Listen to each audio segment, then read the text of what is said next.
This is a design for a rooftop garden, and what I want to show is that as we zoom in here, and let's unselect that, this particular design has some dimensions applied to it, but over on the right hand side are some dimensions which don't show too well.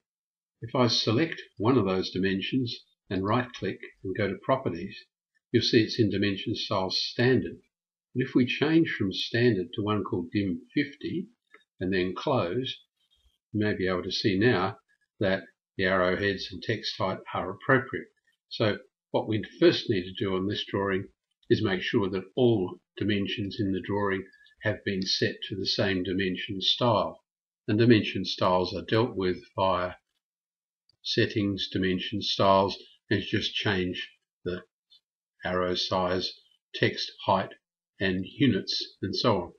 We'll make precision 0 because all we want are millimeter values in this particular instance.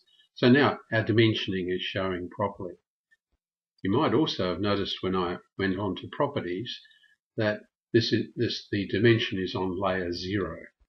You could and probably should, as you're working, move those dimensions to their own layer so that you can turn them off. You would not want to show dimensions on every view of the drawing, but I digress. What we're now going to do is to put those dimensions onto a page. So the best way to do that and to keep the dimension styles working well is to select everything and then right click and go to create block, and we'll create a block which we'll call dim, and we'll pick as a base point the left hand bottom corner of the block, and we'll go OK. Now what we'll do is go in our pages list, and if I pick select page, there's a list of all the pages that are already associated with this drawing. What we want to do is to create a new page. So we'll create a new page, a new one, and we'll call it A2 1 to 50 because we're hoping to set a 1 to 50 scale on an A2 sheet in album or landscape format. So we'll now zoom extents. What we'll now do is insert onto this page that block. So it's draw, insert block from drawing.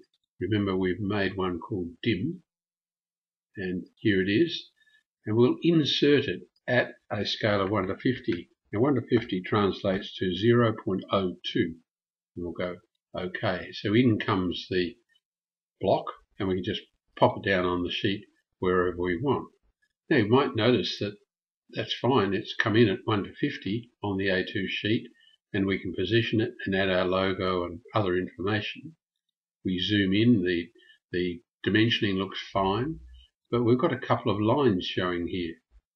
If we go back to our model now, and that's done by pages and select page and go back to model space and OK that, there doesn't appear to be any lines there, so it must have come from the block. So when I select the block, I can see these lines out there.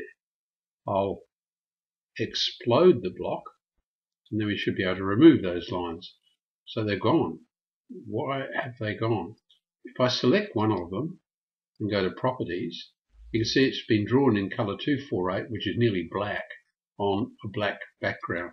So once we've selected it, of course, we can delete it and we'll get the other one in that way. You notice that I'm picking from bottom left to bottom right, to top left. That's a crossing window to make sure that I can actually get it and then delete. So what we now need to do is to update the block. So we'll just select the block now and the dimensions. We'll select what we want to make into a block, create a block.